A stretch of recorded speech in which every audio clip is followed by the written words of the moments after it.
Jesus, you're true.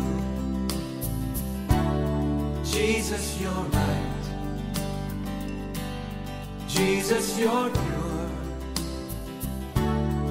You are lovely. We will fix our thoughts on you. Jesus, who is like you? Jesus, who is like you? Jesus, who is like you? Jesus, who is like you? Who is like you?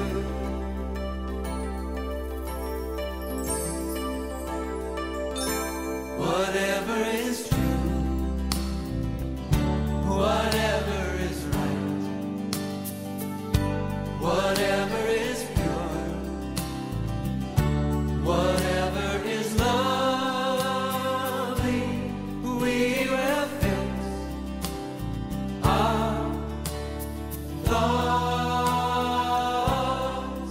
on these things.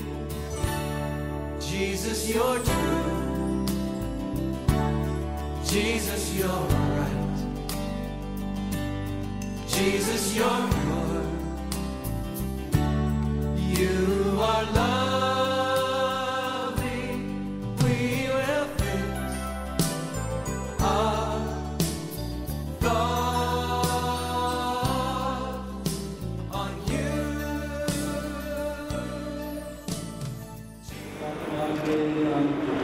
ആമേൻ. ആമേൻ.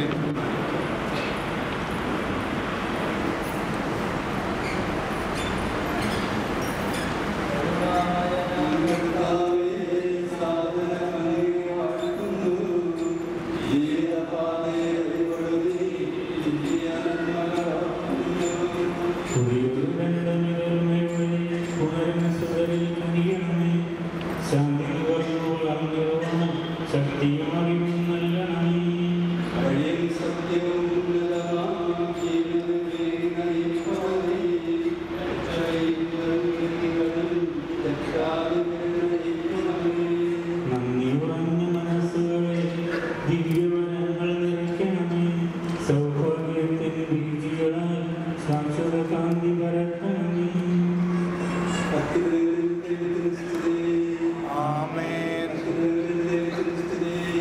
ആമേൻ.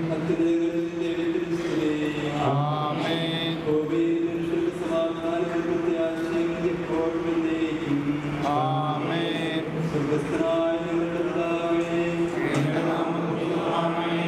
അങ്ങയുടെ രാജ്യം വരണമേ.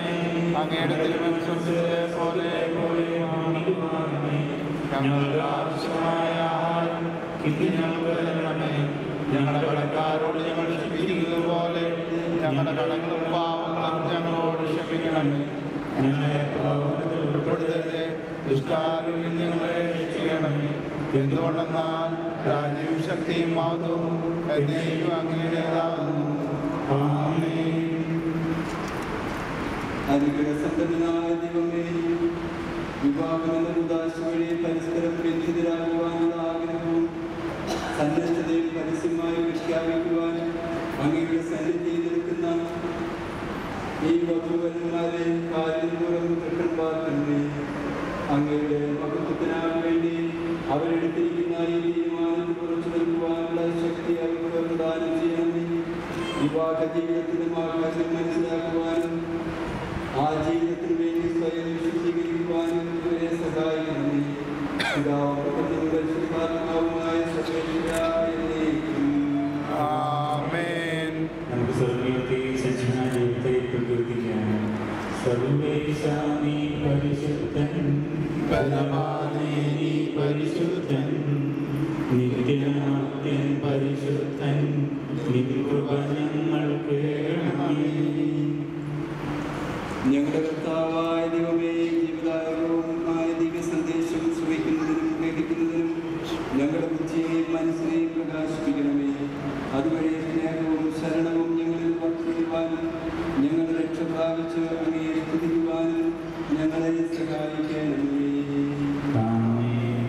സഹോദരരെ, വിശുദ്ധ പത്രോസിലേക്ക് എഴുതിയ ലേഖനം: ഭാര്യമാരെ, നിങ്ങൾ ഭർത്താക്കന്മാർക്ക് വിധേയരാകുകയും വചനം അനുസരിക്കാത്തവരുണ്ടെങ്കിൽ വാക്കുകൊണ്ടല്ല, ഭാര്യയുടെ ആദരവ് നിറഞ്ഞ നല്ല പെരുമാറ്റം കൊണ്ട് അവർ മാനസാന്തരപ്പെടുവാൻ ഇടയാകണം.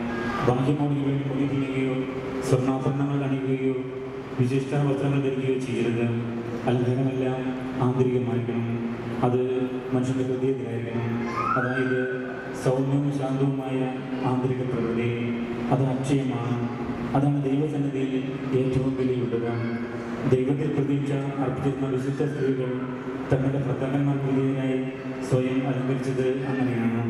ഭർത്താക്കന്മാരെ, നിങ്ങൾ വിവേകത്തോടെ നിങ്ങളുടെ ഭാര്യമാരോട് കൂടെ ജീവിക്കുകയും സ്ത്രീ ബലഹീനപാതമാണെങ്കിൽ ജീവദായകമായ കൃപയ്ക്ക് തുല്യ അവകാശിനി എന്ന നിലയിൽ അവളെ ബഹുമാനിക്കുകയും അപ്പോൾ നിങ്ങളുടെ പ്രാർത്ഥനയ്ക്ക് തടസ്സമൊന്നും സംഭവിക്കുകയില്ല.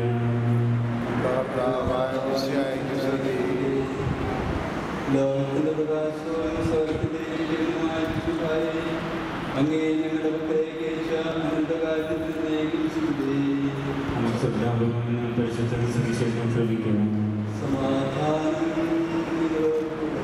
അങ്ങയോടും അങ്ങയുടെ ആത്മാവോടും കൂടെ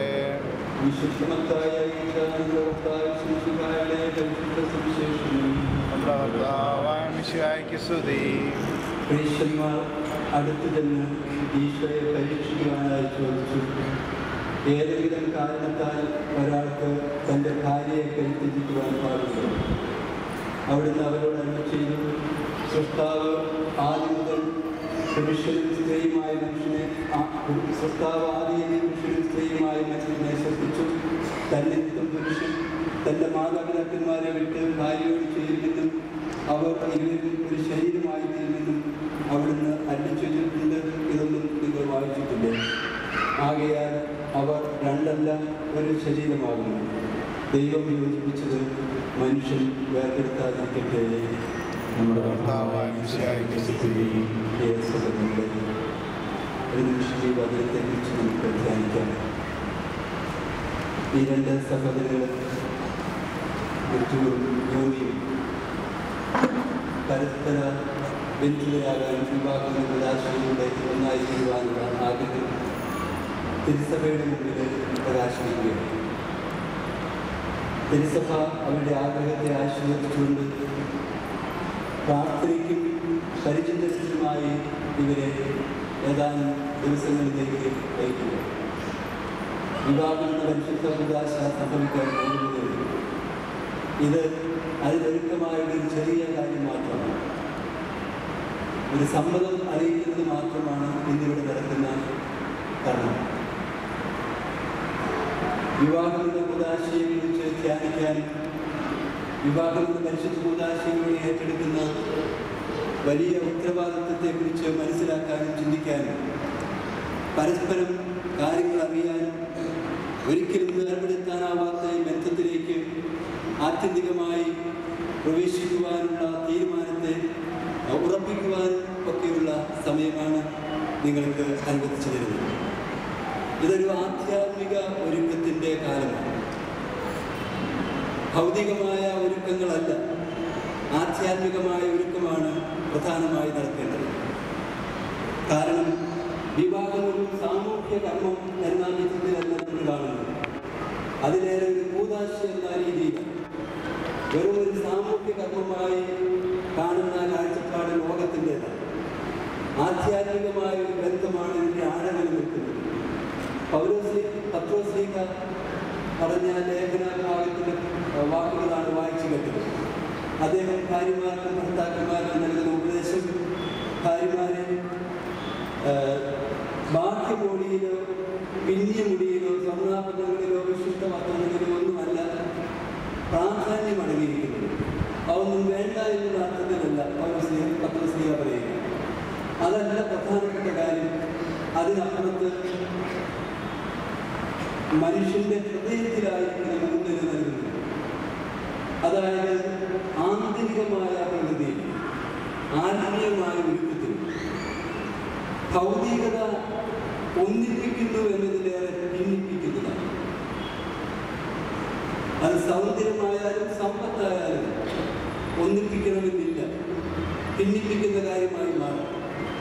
എന്നാൽ അതിനപ്പുറത്ത് ആധ്യാത്മികമായ ബന്ധമാണ് എല്ലാ പ്രതിസന്ധികളെയും അതിജീവിച്ച് മുന്നോട്ട് പോകുന്നത് എന്ന് ഓർമ്മിക്കണം.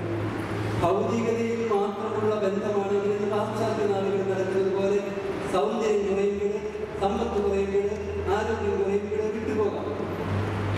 പക്ഷേ അതല്ല വിവാഹത്തിന്റെ ഉദാശ. അതിനപ്പുറത്ത് ആന്തരികമായ ബന്ധത്തിലേക്ക് വിവാഹത്തിന്റെ ഉദാശ വളരുകയാണ്. ആത്മീയ ബന്ധത്തിലേക്ക് വളർന്ന ഒരു ബന്ധം ഒരിക്കലും അവസാനിക്കുന്നില്ല എന്നർത്ഥം. നമുക്ക് നാം ചുറ്റുപാടും കാണുന്നതാണ്. ഭാര്യയുടെ ജീവിതത്തിൽ അല്ലെ ഭർത്താവിൻ്റെ ജീവിതത്തിൽ കുറവുകളും രോഗങ്ങളും തളർച്ചകളും ഉണ്ടായാലും ജീവിതകാലം മുഴുവനും ഒരു കാവൽ വ്യക്തിയെ പോലെ ജീവിത പങ്കാളിയുടെ മുമ്പിൽ കൂടെ ജീവിക്കേണ്ടി വന്നാൽ പോലും വിവാഹ ബന്ധത്തെ അതിൻ്റെ ആഴങ്ങളിൽ ഉൾക്കൊണ്ട് അതിനുവേണ്ടി ജീവിതം സമർപ്പിക്കുന്ന നിരവധി വ്യക്തികളെ നമുക്ക് കാണാം. അതാണ് വിവാഹത്തിന്റെ ഉദാശ. ഭൗതികമായ ബന്ധങ്ങൾ യാഥാർത്ഥ്യങ്ങൾക്ക് അതീതമായി നിൽക്കുന്നു എന്നർത്ഥം. ഈ ഒരു ആഴങ്ങളിലാണ് പത്രോസ്ലിഹായുടെ വാക്കുകൾ നാം മനസ്സിലാക്കേണ്ടത്. ബാക്കിമോടിയിലോ പിന്നെയൊടിയിലോ സ്വർണ്ണാഭരണങ്ങളിലോ വിശുദ്ധ വസ്ത്രങ്ങളിലോ അല്ല, ആന്തരികമായ വ്യക്തിത്വത്തിന് ഊന്നൽ കൊടുക്കണം. സൗമ്യവും ശാന്തിയും ശാന്തവുമായ ആന്തരിക പ്രകൃതി അത് അക്ഷയമാണ്. അതാണ് ദൈവസന്നിധിയിലും മനുഷ്യ ബന്ധങ്ങളിലും വിലപ്പെട്ടത് എന്ന് പറയുന്നത്. എൻ്റെ സഹോദരങ്ങളെ, അതിനാൽ പ്രാർത്ഥനയ്ക്കും ധ്യാനത്തിനും ഉള്ള ദിവസങ്ങളാണിത് എന്ന് നിങ്ങൾ മനസ്സിലാക്കണം. പ്രാർത്ഥിച്ചൊരുങ്ങാനാണ്. വൈദിക ജീവിതത്തിലേക്ക് 10-12 വർഷങ്ങൾ പ്രാർത്ഥിച്ചും പഠിച്ചു വരികയാണ്. ഈ നാളുകളിൽ പട്ടണങ്ങൾ നമ്മുടെ നാട്ടിൽ നടക്കുകയാണ്. ഒരു വൈദിക പ്രവേശിക്കുന്നത് എന്ന് നിങ്ങൾക്കറിയാം. വിവാഹം അതിന് കുറഞ്ഞ കൂടാശയല്ല. ജീവിതത്തിൻ്റെ മുഴുവൻ ഒരുക്കം അതിന് പിന്നിലുണ്ട്. എന്നാലും ഏറ്റവും അടുത്ത ഒരുക്കത്തിൻ്റെ ദിവസങ്ങളാണ് നിങ്ങൾക്ക് പരിസഭ അനുവദിച്ചു വരുന്നത്. അത് ഗൗരവമായിട്ട് നിങ്ങളെടുക്കും എന്ന് പ്രതീക്ഷിക്കുകയാണ്. ജീവിത പങ്കാളിക്ക് വേണ്ടി പ്രാർത്ഥിക്കുക, കുടുംബത്തിന് വേണ്ടി പ്രാർത്ഥിക്കുക. അങ്ങനെ പ്രാർത്ഥിച്ചൊരുങ്ങി പരസ്പരം ജീവിതത്തിലേക്ക് പ്രവേശിക്കുക എന്ന് വെച്ചാൽ ഉള്ളിൽ ഉൾക്കൊണ്ടേച്ച് ബാഹ്യമായ ബന്ധങ്ങളിലേക്ക് കടക്കാൻ എന്താണ്? ഉള്ളിൽ ഉൾക്കൊണ്ടിട്ടാണ്, ഹൃദയത്തിൽ സ്വീകരിച്ചിട്ടാണ്. ഇത് മനസ്സിൻ്റെ ആഴങ്ങളിൽ പൊരുത്തപ്പെട്ടതിന് ശേഷമാണ്. അതിനുശേഷമാണ് ബാഹ്യമായ ബന്ധങ്ങളിലേക്ക് പ്രവേശിക്കുന്നത് എന്നത്. അങ്ങനെ ഉള്ളിൽ വേരോടിയത് ശാശ്വതമാണ്. ഒരിക്കലും അംഗപ്പെടുന്നതല്ല, കുറവ് വരുന്നത് അല്ല. ഈ ഉള്ളിൽ വേരുളർപ്പെടുന്ന തലമാണ് ആന്തരിക ഒരുക്കത്തിൻ്റെ വേഗത. കുടുംബപരമായി നിങ്ങൾക്ക് കരുത്തിൽ പ്രാർത്ഥിച്ചിരിക്കുക. പ്രാർത്ഥിക്കേണ്ടത് ഇങ്ങനെയാണ്. പ്രാർത്ഥിക്കേണ്ടത്, എൻ്റെ ദൈവമേ, നീ എനിക്ക് നൽകുന്ന ജീവിത പങ്കാളിക്ക് അനുയോജ്യയായ ഭാര്യയായി എന്നെ നേരിടണമേ എന്നാണ്. കർത്താവ് വരൻ പ്രാർത്ഥിക്കേണ്ടത്, നീ എനിക്ക് നൽകുന്ന ജീവിത പങ്കാളിക്ക് അനുയോജ്യനായ വരനായി കർത്താവായി എന്നെ മാറ്റണമേ എന്നാണ്. എനിക്ക് ഇഷ്ടപ്പെട്ട ഒരു ഭാര്യയോ എനിക്ക് ഇഷ്ടപ്പെട്ട ഒരു കർത്താവിനെ തരണമെന്നില്ല. ദൈവം എന്റെ ജീവിത പങ്കാളിക്ക് യോജിച്ച ഒരു ജീവിത പങ്കാളി